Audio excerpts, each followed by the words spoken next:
Angelina King, tonight it's the first day of the fair, and despite cooler weather to kick off the festivities, it was still all smiles at the CNE. We're here on opening day, ready to see it all. We'll take you to Exhibition Place and bring you the sights and sounds of the CNE. Plus, I hear a really loud bang, like boom. A family's quick thinking during a home invasion leads to an arrest and a warning for others. We'll show you what happened because it was all caught on camera. And I felt so helpless that I just stood there and bawled. Devastating effects to wildlife in Etobicoke after runoff from a massive industrial fire seeped into 2 creeks in the area.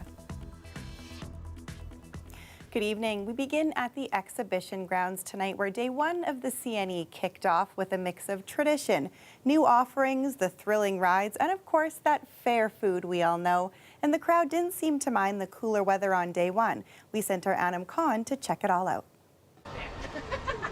Laughter, music, rides, food.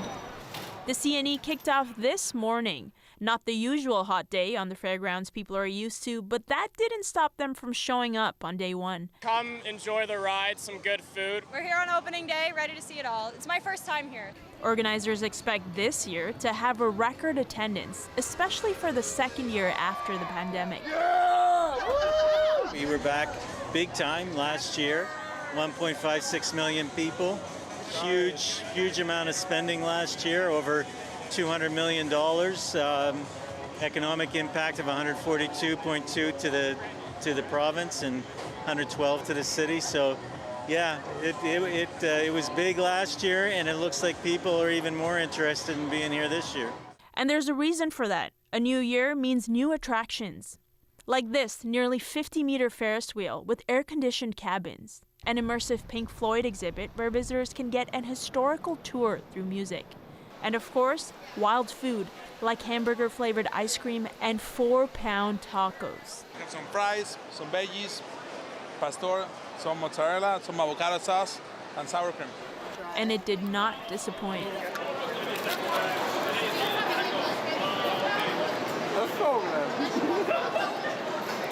I know. I got pork, fries, a little bit of love, and honestly, just memories. Marco Zambri sold over 100 frog legs today. I think a lot of people come to the CNE to try that new food, and it's not something that you can go and get very easily. Juicy, so juicy, yeah. The excitement goes beyond the food and the rides. There's wrestling, people dressed up for concerts. Chris Stapleton concert tonight, so we're gonna go get our country on, have a good time. And games. Won this over by the ring toss. Actually, pretty not bad little game there. And it's these memories that keep bringing visitors back, organizers say. I think it starts when you're a kid. It's the tradition. You know, people have been coming here, their parents, their grandparents. And the other thing is, so many people have worked here. It's their first job. The CNE runs until September 4th, Labor Day. Anam Khan, CBC News, Toronto. And the fairgrounds close at midnight tonight. So let's take a look outside and see how it is for those people still at the CNE. Clear but pretty cool out there, sitting at around 16 degrees. Let's bring in Colette Kennedy now. Colette, today did not feel like a mid-August day in Toronto. Yeah, Angelina, you almost had to ask yourself, is this a summer day? Is this mid-August? Today with some of the conditions, especially with some of the cool readings this morning. But would you believe it's going to be even cooler overnight tonight? But then things turn around completely. So just to look at the temperatures, this was as of 6 a.m., a bunch of 13s and 14s there. But then into the afternoon hours, especially where the sun came out earlier, some low 20s, and even, believe it or not, some improvement for the nation's capital, even though there was still some of that wraparound cloud and showers like we saw through the afternoon hours. But that improvement carries on. Ridge of high pressure builds in, and although it will be that slightly chillier start tomorrow morning, it does mean in the afternoon we're going to see our temperatures back to seasonal. Now, obviously, we've been dealing with very breezy conditions as well. The wind's still a little on the strong side tomorrow morning. Not too bad tomorrow afternoon. It's going to feel pretty good, though, when you get back into those mid-20s. Some real heat on Sunday, Angelina. Stick around. I'll have that forecast coming up. All right. Thanks, Colette. And it was quick action by a Brampton family during a terrifying home invasion last night that led to one man being arrested. It happened after 3 men broke into their home in an attempt to steal their valuables and a car. But the family heard them coming, and it was all caught on security camera. Greg Ross has more. It's every homeowner's worst nightmare. 3 masked men are seen on security video approaching a home in Brampton in the middle of the night. Moments later, they can be heard smashing through the front door. I hear a really loud bang, like boom. 18-year-old Gerbaj Sangera was playing video games at the time while the rest of his family was asleep. He went downstairs and saw the 3 masked men inside his house. They started running and he chased after them. And I'm screaming as I'm making my way over here, so hoping my brother, my dad, somebody hears. The security video shows 2 of the men running away while another gets into an Audi parked in the driveway. He's got the keys for this Audi right here. Yeah, he has the keys, my brother has the other keys. The man stole the keys from inside the house and was attempting to steal the car, but he couldn't start it. He realizes he's not getting this He car. realizes he's not getting it, yeah. So he tries to run. He tries making a run for it. But he doesn't get very far. My brother, my dad, and me are surrounding him, trying to, get him to the ground and stuff. The entire scuffle was also captured on security video. They were able to pin the man down until police arrived and arrested him. This family was lucky. Many of their neighbors were not. From August of last year until August of this year, from what I could find, that 4 auto thefts on that street specifically. 4 other cars were stolen right out of driveways, and this would have been the 5th if the thieves were successful. It has residents here taking extra precautions. It goes under the seat, go to the brake pad, and then lock it. So you're essentially locking the brake pedal in place so they can't push it down. Yeah.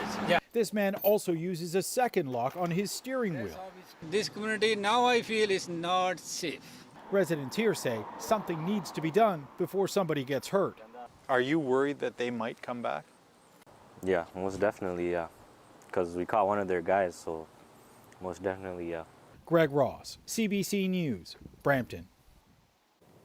1 week ago, we brought you the story of a massive industrial fire in Etobicoke, and today we're still seeing just how much of a lingering effect it's having. Sludge and oil from the fire has seeped into nearby water and has harmed the wildlife.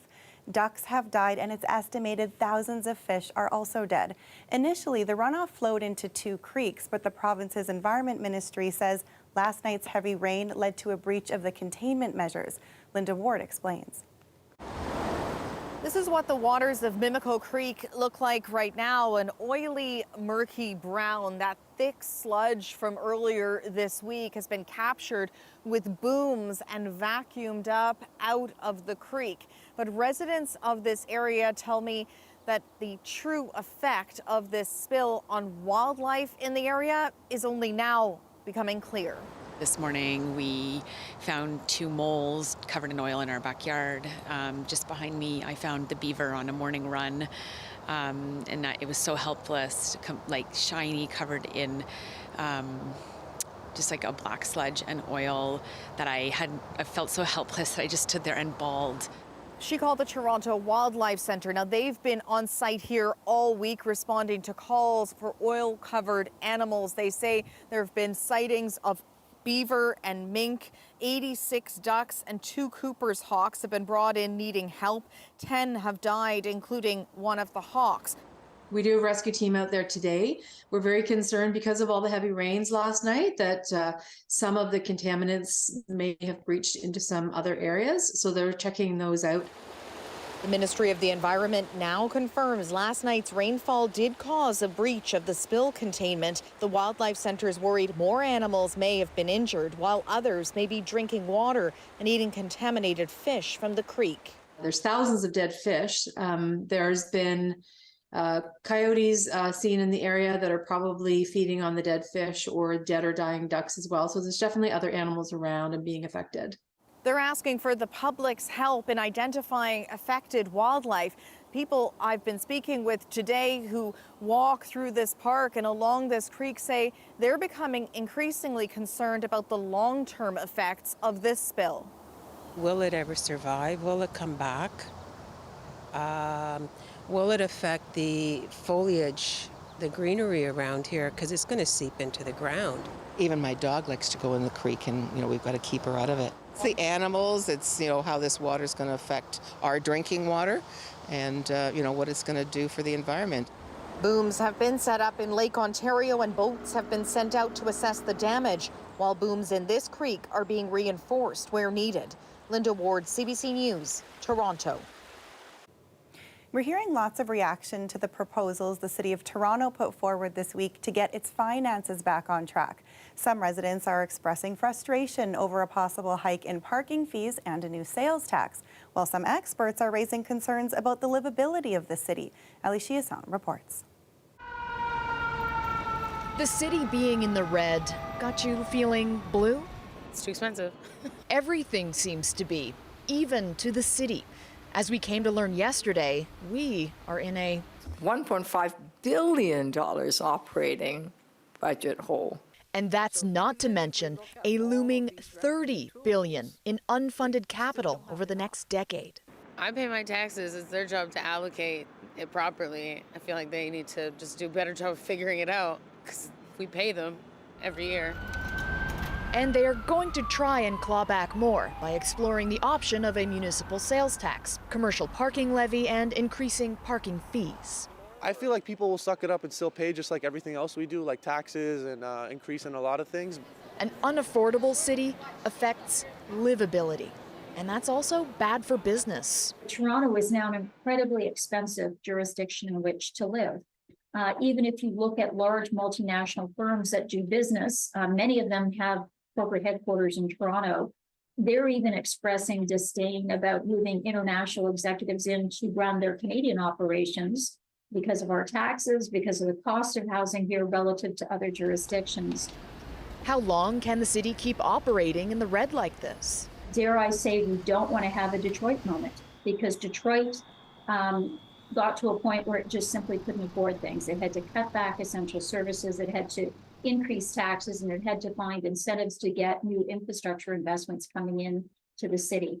We just don't want to reach that point. There's too much of the national economy that's reliant on the performance of the city. The city is backed up against a wall from a fiscal situation. They can't run deficits. They don't have a revenue base that's aligned to the level of services they need to provide. And we've got two other orders of government that are simply suggesting we need to look at budget lines and what we cut back, when in fact it's much deeper than that. Is it breaking point or opportunity? We have the potential to really transform our city. This could be the beginning. Professor at U of T School of Cities, Beth Savan, says one of the holes that needs to be plugged first is the TTC. The commercial parking levy that's proposed could generate hundreds of millions for the hemorrhaging Transit Commission. Otherwise, the good outcomes from this could be limited to fiscal outcomes for the city and not the climate and equity outcomes that I would like to see emerge. In fact, we've had discussions in Ottawa and with the province over many months about the fiscal situation that the city faces. It's not sustainable going forward. It's yet to be seen whether those levels of government will emerge to help dig Toronto out of the multi-billion-dollar hole. Ali Chiasson, CBC News, Toronto. Meanwhile, the city is trying to make your commute smoother, but right now that may mean more traffic backups tomorrow. That's because the city is beginning its 5th pothole repair blitz of the year. City crews will work from 6 in the morning until 6 at night, repairing as many potholes as possible. Drivers and cyclists are being asked to give crews space as they make repairs and to expect minor delays. The city says so far this year, it's fixed more than 135,000 potholes. And a live shot of Windsor tonight as we head to the break. Clear skies and sitting at just 16 degrees. We'll check back in with Colette after the break for details on a weekend warm. Welcome back to the wildfire situation now that's impacting so many people across the country. Fires continue to burn out of control tonight. A state of emergency has been declared in British Columbia, and 95% of residents in Yellowknife have fled. And as they often do in times of disaster, the local organization Global Medic in Etobicoke is helping out. So we've been deploying these fire skid units. So this is just a giant tank with a pump and some hose, and it fits on the back of a pickup. So it turns any pickup truck into a fire truck. And there's a lot of pickup trucks in Yellowknife. The units contain a 1,000-liter water tank, pumps, and hoses. They can also be placed on the back of utility task vehicles. The units are being sent to Edmonton and then on to the Northwest Territories.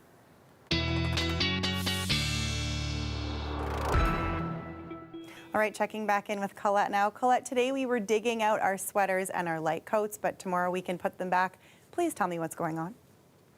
Yes, I mentioned that complete turnaround, and that is really what we're seeing as we go into the weekend. Like Saturday is a turnaround from today, and then Sunday's a turnaround from Saturday. Let me walk you through all of it in terms of what I mean. You'll be able to take advantage this weekend, no doubt about it, whether it's to the beach or to the CNE, whatever you might have planned, but sticky, muggy, sweaty, all those things. For Sunday, the humidity will be creeping up that day quite a bit, in fact, and a slight chance of rain comes back into the forecast on Monday. It's pretty slight, but I put our little lawnmower in there because you might want to get that out of the way maybe tomorrow, since there'll be the mugginess on Sunday, and perhaps a little shower into Monday's forecast. What is happening is the heat dome that's setting up in the U.S. is expanding as well. So it's not just the west, it's central regions, it's pushing east, and we get caught up in this.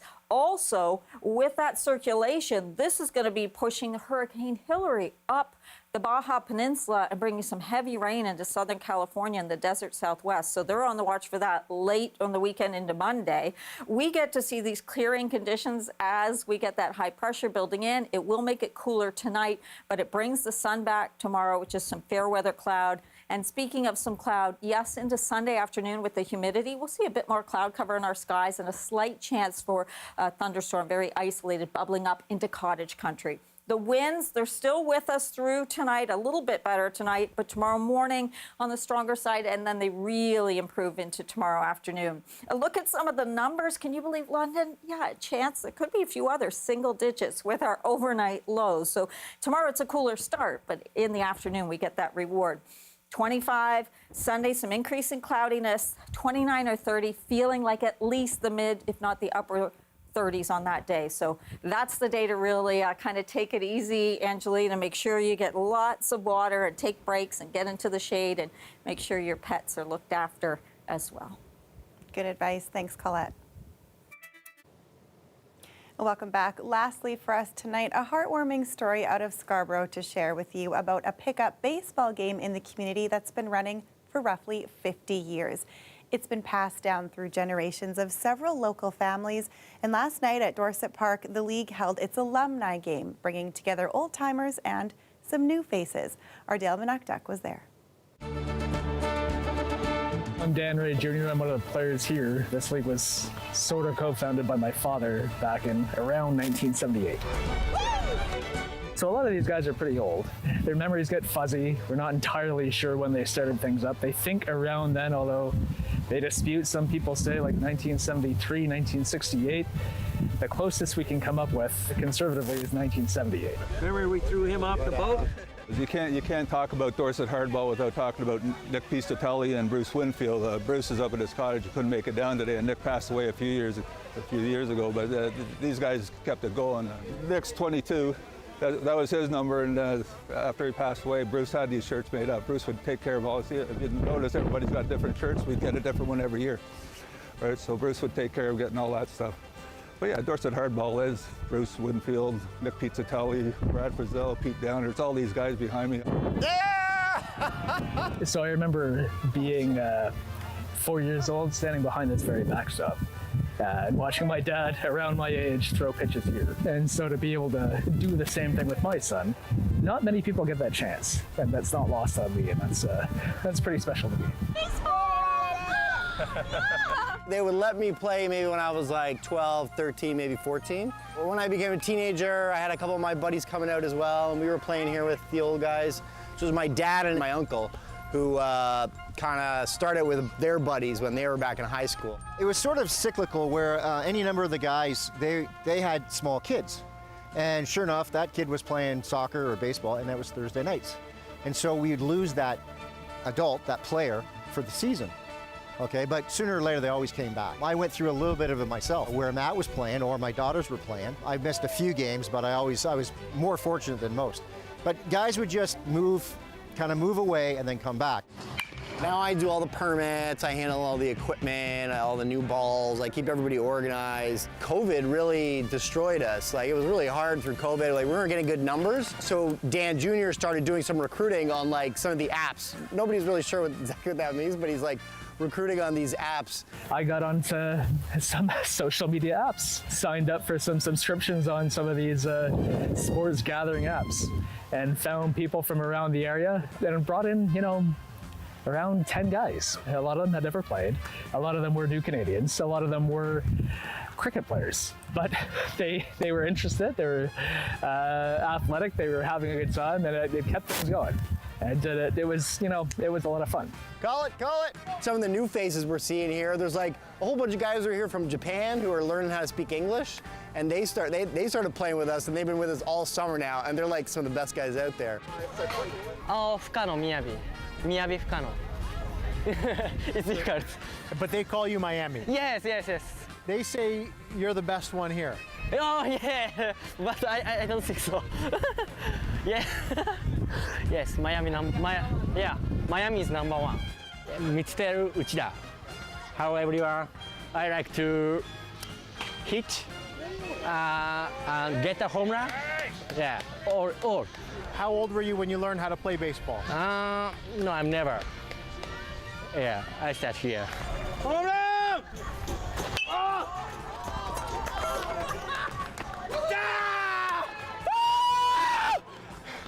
Yeah, buddy. I'm hoping, just like the last somewhere between 45 and 50 years, we keep on going for another 5, 10, hopefully another 50. Such a neat tradition. Well, that's our show for you tonight. Thank you so much for watching. Farah Morelli has your next local newscast tomorrow at 6 o'clock, and we'll leave you with more of the sights from the opening night at the X. Have a great weekend, everyone.